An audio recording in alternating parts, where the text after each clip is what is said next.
మద్దతు ధర చట్టబద్ధత ఉన్న పంటలను కూడా రాష్ట్ర ప్రభుత్వం సేకరించకపోవడం వల్ల, పండించడానికి పెట్టుబడి పెట్టి గిట్టుబాటు ధర రాకపోవడం వల్ల అప్పుల పాలయ్యి 8,000 మంది రైతులు ఆత్మహత్య చేసుకున్నారు. రాష్ట్ర ప్రభుత్వం గొప్పగా చెప్పుకునే రైతు బీమా పథకానికి సంబంధించి మొన్నటిసారి టీఆర్ఎస్ పార్టీ అవతరణ దినోత్సవం రోజు టీఆర్ఎస్ పార్టీ అన్ని పత్రికలల్లో, టీవీలల్లో, దేశం మొత్తం వివిధ భాషలల్లో ప్రకటనలు చేశారు. అందులో స్పష్టంగా వ్యవసాయ శాఖ మంత్రి 2018 నుంచి 2022 వరకు 4 సంవత్సరాలలో 74,000 మంది రైతులు చచ్చిపోతే రైతు బీమా పథకాన్ని 5 లక్షల రూపాయలు వాళ్ళకి ఇచ్చినామని గొప్పగా చెప్పుకున్నాడు. అయితే ఇందులో 74,000 మంది రైతులు చచ్చిపోయింది నిజమని 4 ఏళ్లలోనే రాష్ట్ర ప్రభుత్వం అధికారికంగా ఒప్పుకున్నది. నేషనల్ క్రైమ్ రికార్డ్ బ్యూరో కేంద్ర ప్రభుత్వం యొక్క సంస్థ లెక్కల ప్రకారము 8,400 మంది రైతులు ఏప్రిల్ నెల వరకు ఆత్మహత్యలు చేసుకున్నారు. అంటే దాదాపుగా 72,500 మంది రైతులు కేసీఆర్ వచ్చిన తర్వాత ఆత్మహత్యలు చేసుకోవడము, చచ్చిపోవడము జరిగింది. ఇది కాంగ్రెస్ పార్టీ లేకపోతే ఏదో ఎన్జిఓ ఆర్గనైజేషన్ చెప్తున్న లెక్కలు కాదు. కేంద్ర ప్రభుత్వం, రాష్ట్ర ప్రభుత్వం కలిసి అధికారికంగా చెప్పిన లెక్కల ప్రకారం ఇంతమంది చచ్చిపోయినరు. ఇవాళ రైతు వ్యతిరేక వ్యవసాయ నల్ల చట్టాలను తీసుకొచ్చినప్పుడు మోడీకి అండగా నిలబడి వాళ్ళకు మద్దతు పలికి ఆ బిల్లులు పాస్ కావడానికి సహకరించిన కేసీఆర్ గారు 16 నెలలు ఢిల్లీలో రైతులు ఢిల్లీని చుట్టుముట్టించి చలికి వణుక్కుంటూ, ఎండకి ఎండుకుంటూ, వానకు తడుచుకుంటూ దాదాపుగా 700 మంది రైతులు చచ్చిపోతే కూడా అటువైపు కన్నెత్తి చూడలేదు. చచ్చిన తర్వాత ప్రతి రైతు కుటుంబానికి 3 లక్షల రూపాయలు ఇస్తానని ప్రకటన చేశారు. కానీ ఈ రోజు వరకు ఆ రైతులకు చిల్లి గవ్వగూడి ఇయ్యలే. 21 కోటి రూపాయలు. నిజంగానే కేసీఆర్కి ఏదన్నా జ్ఞానోదయం కలిగిందేమో అని మేము అనుకున్నాం. ఆనాడు ప్రకటించినప్పుడే నేను అనుమానం వ్యక్తం చేసిన. మన ఢిల్లీలో ధర్నా చేసినప్పుడు రాకేష్ తికాయతును పిలిపించుకున్నాడు, కానీ చిల్లి గవ్వ కూడా ఢిల్లీలో చచ్చిపోయిన రైతులకు ఇవ్వలేదు. కాబట్టి ఇవాళ ప్రభుత్వం నిర్లక్ష్యం వల్ల, కేసీఆర్ చేతగాని తనం వల్ల షుగర్ ఫ్యాక్టరీలు మూతపడి షుగర్ వేసేవాళ్ళు, చెరుకు పంట వేసేటోళ్ళే రైతులు లేకుండా పోయారు. గిట్టుబాటు ధర రాకపోవడం వల్ల, కొనేటోడు లేకపోవడం వల్ల పసుపు కావచ్చు, కందులు కావచ్చు, జొన్నలు కావచ్చు, ఎర్రజొన్నలు కావచ్చు, మొక్కజొన్నలు కావచ్చు, మిర్చి కావచ్చు, లేకపోతే పత్తి కావచ్చు, ఈ పంటలన్నీ కూడా కాలగర్భంలో కలిసిపోయినాయి. ఇప్పుడు ఎక్కడైనా మ్యూజియంలో పోయి తెలంగాణ రాష్ట్రంలో కందులు, మినుములు మనకు, లేకపోతే ఎర్రజొన్నలు, పచ్చజొన్నలు, సజ్జలు, తైదలు, లేకపోతే పాలకూర, మెంతంకూర, పుంటికూర, వ్యవసాయంలో టమాటాలు, వంకాయలు ఇలాంటి పంటలు పండిస్తున్నాయని చెప్పి చెప్పుకోవడానికి మ్యూజియంలో చూడాల్సిన పరిస్థితి తెలంగాణ రాష్ట్రంలో వచ్చినాయి. ఒకప్పుడు హైదరాబాద్ చుట్టుముట్టూత ద్రాక్ష తోటలు, మామిడి తోటలు, బత్తాయి తోటలు ఉండేటివి. ఇవాళ తోటలన్నీ కూడా కాలగర్భంలో కలిసిపోయినాయి. ఎందుకంటే ప్రభుత్వం వైపు నుంచి ప్రోత్సాహం లేకపోవడం వల్ల, పండించిన పంటకు కొనుగోలు చేసేవాళ్ళు లేకపోవడం వల్ల, గిట్టుబాటు ధర రాకపోవడం వల్ల రైతుల పంటలన్నీ వదిలేసి కేసీఆర్ 24 గంటల ఉచిత కరెంటు ఇస్తున్నాం, 1 కోటి ఎకరాలకు నీళ్లు ఇస్తున్నాం, కాళేశ్వరం కట్టినాం, పాలమూరు కట్టినాం, లేకపోతే కల్వకుర్తి పూర్తి చేసినాం, రకరకాల మాటలు చెప్పడం వల్ల రైతులందరూ కూడా ఈ కమర్షియల్ క్రాప్స్ అన్నిటిని కూడా వదిలేసి వరి పంట వైపు మళ్ళినరు. ఇవాళ వానాకాలంలో 60 లక్షలు, యాసంగిలో కనీసం 55 లక్షల ఎకరాల పంట పండిస్తే సంవత్సరానికి 1 కోటి పైన ఎకరాలు, 1,20 లక్షల ఎకరాలలో పండించిన పంట కొనుగోలు చేసే వాళ్ళు లేకపోవడం వల్ల, గిట్టుబాటు ధర రాకపోవడం వల్ల మోడీ, కేసీఆర్ రాజకీయ రాక్షస క్రీడలో వరి పండించే రైతులను బలి తీసుకున్నారు. ఇవాళ మీడియా మిత్రుల ద్వారా నేను సూటిగా తెలంగాణ రైతాంగానికి వివరించదలుచుకున్నా. దేశంలో ఎక్కడ ఒట్లు కొనే పంచాయతీ లేదు. పక్కన ఆంధ్రప్రదేశ్ ఉంది, ఆ పక్కన కర్ణాటక ఉంది, ఆ పక్కన తమిళనాడు ఉంది, లేకపోతే ఛత్తీస్గఢ్ ఉంది, జార్ఖండ్ ఉంది.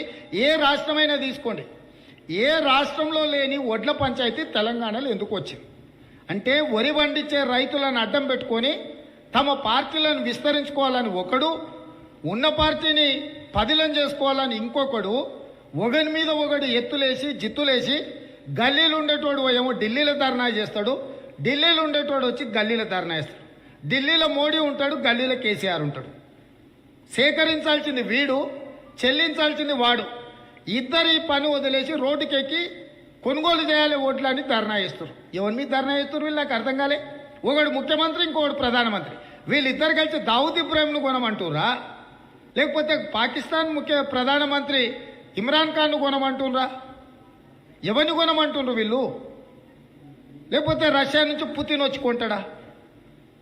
తెలంగాణ రాష్ట్ర ప్రభుత్వము సివిల్ సప్లైస్ కార్పొరేషన్ ద్వారా వరి ధాన్యాన్ని సేకరిస్తే సేకరించిన ధాన్యానికి కేంద్ర ప్రభుత్వము ఫుడ్ కార్పొరేషన్ ఆఫ్ ఇండియా ద్వారా చెల్లింపులు చేసి ఈ కొన్న ఓట్లను బియ్యం పట్టించి ఎఫ్సిఐ గోడౌన్లలో పెట్టి ప్రభుత్వం అమలు చేస్తున్న సంక్షేమ పథకాలకు వీటిని వినియోగించాలి, మిగిలిన వాటిని ఇతర దేశాలకు ఎగుమతి చేయాలి.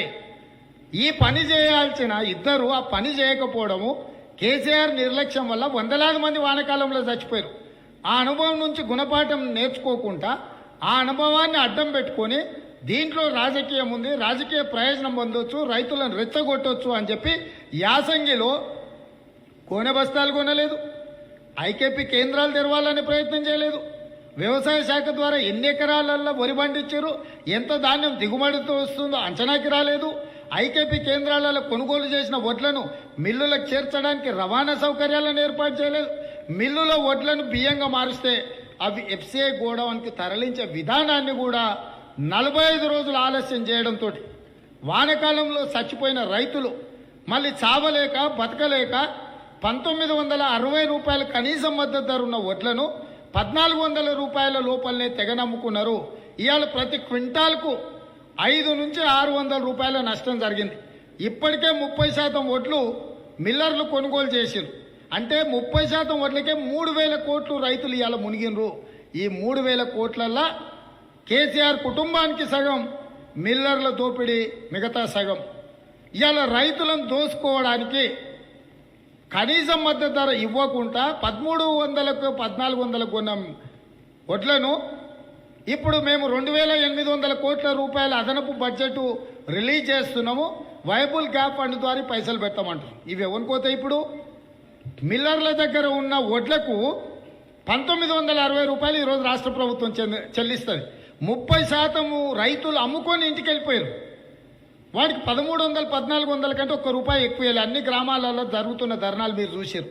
ఇవాళ మిల్లర్ దగ్గర ఉన్న స్టాక్కు ప్రభుత్వం ఒప్పందం చేసుకొని మిల్లర్ల మీద విజిలెన్స్ ద్వారా దాడులు చేసి క్రిమినల్ కేసులు పెట్టి పీడీ యాక్టులు పెట్టి లోపల మిల్లర్ల యజమానులను దళారులను వేయాల్సిన పని వదిలేసి కేంద్ర ప్రభుత్వానికి ఇవ్వాల్సిన బియ్యం ఇవ్వకపోవడం వల్ల 8,34,000 క్వింటాళ్ళ బియ్యం ఈ రోజు కూడా 2020, 21, 22 యాసంగిలో వానకాలంలో సరఫరా చేయాల్సిన బియ్యం సరఫరా చేయకపోవడం వల్ల 3,000 కోట్ల రూపాయలు కేంద్ర ప్రభుత్వం పెట్టి కొని వడ్లిస్తే మిల్లింగ్ చేసి బయట అమ్ముకున్నారు బ్లాక్లో.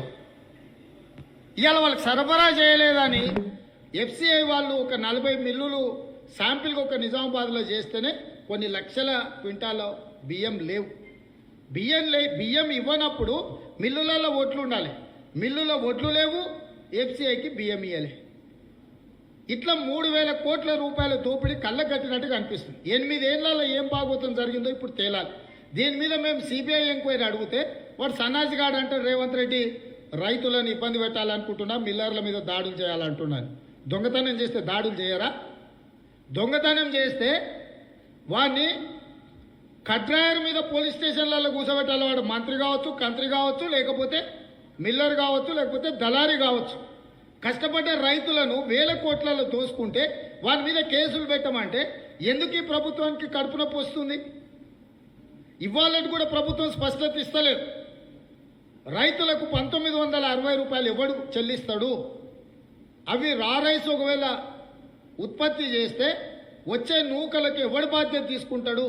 బియ్యం ఎన్ని వస్తాయి, నూకలు ఎన్ని వస్తాయని ఏం లెక్కలు చెప్తలేరు. సిఎస్ చీఫ్ సెక్రటరీతో ఒక కమిటీ వేసినాం, కమిటీ ఏం చెప్తుంది అని అంటే వీని దోపిడీకి ఒత్తాసు పలుకుతున్న సోమేష్ కుమార్ను మళ్ళీ 1000 కోట్ల రూపాయలు కొలగొట్టడానికి ఇలా ప్రభుత్వం పథకరచన చేసింది. ఇవాళ వడ్లకు కేంద్ర ప్రభుత్వం నుంచి వచ్చే నిధులు కాకుండా రాష్ట్ర ప్రభుత్వం దాదాపుగా మన క్యాబినెట్లో 2800 కోట్ల పైచలకు నిధులను మేము విడుదల చేసినామని జీవోచ్చి. అంటే ఈ 2800 కోట్లల్లో ఎవని వాటా ఎంతనో తేలాలి. మిల్లర్ల దోపిడీ ఎంత, కేసీఆర్ కుటుంబం యొక్క దొంగతనం ఎంతనో తేలాలి. వీటన్నిటిని దృష్టిలో పెట్టుకొని రైతు సంఘర్షణ సభ ద్వారా ఈ 8 సంవత్సరాల కేసీఆర్ పరిపాలనలో చనిపోయిన రైతులు, రైతు రుణమాఫీ, అదేవిధంగా రైతుకు కనీస మద్దతు ధర, అదేవిధంగా రైతులను ఏ విధంగా ఆదుకోవాలి, వాళ్ళ భవిష్యత్తుకు ఏ విధంగా భద్రత కల్పించాలి అనే అంశాలను తీసుకొని వ్యవసాయ శాఖ విధానాన్ని అఫీషియల్గా, అంటే ప్రభుత్వ వైఫల్యాలను చెప్పడమే కాదు, 12 నెలల కాంగ్రెస్ పార్టీ సోనియామ్మ రాజ్యం అధికారంలోకి వస్తున్న మేము రైతులకు ఏం చేయదలుచుకున్నాము, ఉచిత కరెంట్ ఇచ్చింది మేము, రైతు రుణమాఫీ చేసింది మేము, రైతుకు కనీస మద్దతు ధరకు ఇచ్చింది మేము, ఎసెన్షియల్ కమాడిటీ యాక్ట్ తీసుకొచ్చింది మేము, అసైన్మెంట్ భూములు ఇచ్చింది మేము, సీలింగ్ యాక్ట్ తీసుకొచ్చింది మేము.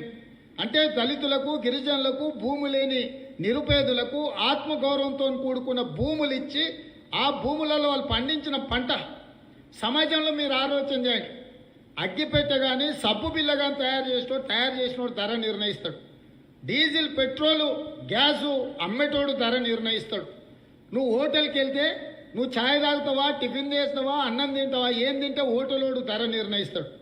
కానీ దురదృష్టం, ఈ దేశంలో 6 కాలం కష్టపడి పండించిన పంటను మార్కెట్కు అమ్మడానికి పోతే రైతు నిర్ణయించాడు ధర, కొనుగోలు చేసే దళారి నిర్ణయిస్తాడు, లేకపోతే అక్కడ దందాలు చేసేటోడు నిర్ణయిస్తాడు. చదువురాని కష్టపడి రక్తాన్ని చెమటగా మార్చి దోపిడీకి గురవుతున్న రైతులను కాపాడడానికి, వాళ్ళ పరిస్థితులను అర్థం చేసుకునే కాంగ్రెస్ పార్టీ కనీసం మద్దతు ధర విధానాన్ని తీసుకొచ్చి నిర్ణయించిన ధర కంటే ₹1 తక్కువకు కొన్న వాని బొక్కలేసే విధానాన్ని కాంగ్రెస్ పార్టీ తీసుకొచ్చింది. ఇవాళ విధానాలన్నిటిని కూడా కాలరాసింది, కాలగర్భంలో కలిపేసారు కేసీఆర్, మోడీ గారు ఇద్దరు కలిసి. వీళ్ళిద్దరు కలిసి ఆడుతున్న నాటకం. మీరు ఆలోచన చేయండి, ఏ రాష్ట్రంలో వడ్ల కొనుగోలుకు పంచాయతీ లేదు, ఎందుకు తెలంగాణలో పంచాయతీ అవుతుంది? 6 నెలల నుంచి అరిసరిసి కేసీఆర్ గారు కొండను తవ్వి కనీసము ఎలకనన్న పడతాడు అనుకున్నాం, కానీ తొండను కూడా పట్టలేకపోయాడు. కొండను తవ్వి ఏం చెప్పిండు, నేనే ధరిస్తా, నేనే కొంటా, మళ్ళీ నువ్వు కొనుక్కో, నీకు లేఖ రాస్తా, నీ కాలు పట్టుకుంటా, నీ బాంచని అంటుండు. ఈ ఏడుపేదో 4 నెలల కింద ఏడ్చినుంటే, 2 నెలల కింద కొనుగోలు కేంద్రాలు తెరిచినుంటే, రైతు గిట్టుబాటు ధర ఇచ్చినుంటే, ఇవాళ రైతులు చావకపోదురు, అగ్గొక్క అమ్ముకోకపోదురు, రైతుల జీవితాలల్లో కనీసం సంతోషం ఉంటుండే. కానీ ఈ 2 రాజకీయ పార్టీలు బాధ్యతను మర్చి వీధులకెక్కి వీధి బాగోతాల ద్వారా రైతుల జీవితాలతో చెలగాటం ఆడుకున్నారు. కాబట్టి కాంగ్రెస్ పార్టీ రాహుల్ గాంధీ గారిని తీసుకురావడం ద్వారా తెలంగాణ ఇచ్చిన పార్టీగా ఈ తెలంగాణ ప్రజల్ని కాపాడాల్సిన బాధ్యత కాంగ్రెస్ మీద ఉంది. అందుకే రాహుల్ గాంధీ గారు మే 6, 7 తారీఖులలో తెలంగాణకు రాబోతుండు. మే 6 తారీఖు నాడు సాయంత్రం వరంగల్ నడిబొడ్డున లక్షలాది మంది రైతులతో కదం దొక్కుతాం. రైతులను సమన్వయం చేసుకొని కార్యోన్ముఖులను చేసి ఈ ప్రభుత్వంతో కొట్లాడతాం, ఈ ప్రభుత్వాన్ని గద్దె దించుతాం. అధికారంలోకి వచ్చి ఆ రైతులను అన్ని రకాలుగా ఆదుకునే కార్యాచరణను మేము తీసుకుంటాము. హాయ్ ఫ్రెండ్స్, మా టుడే టుమారో యూట్యూబ్ ఛానల్ చూస్తున్నందుకు చాలా థ్యాంక్స్. మరిన్ని లేటెస్ట్ వీడియోస్ కోసం వెంటనే సబ్స్క్రైబ్ చేయండి. అలాగే ఈ బెల్ ని కూడా రింగ్ చేసేయండి. మా నోటిఫికేషన్స్ అన్ని మీ మొబైల్లో వస్తాయి. అలాగే మా వీడియోస్ మీకు నచ్చితే లైక్ చేయండి, షేర్ చేయండి, నచ్చకపోతే కామెంట్ చేయండి.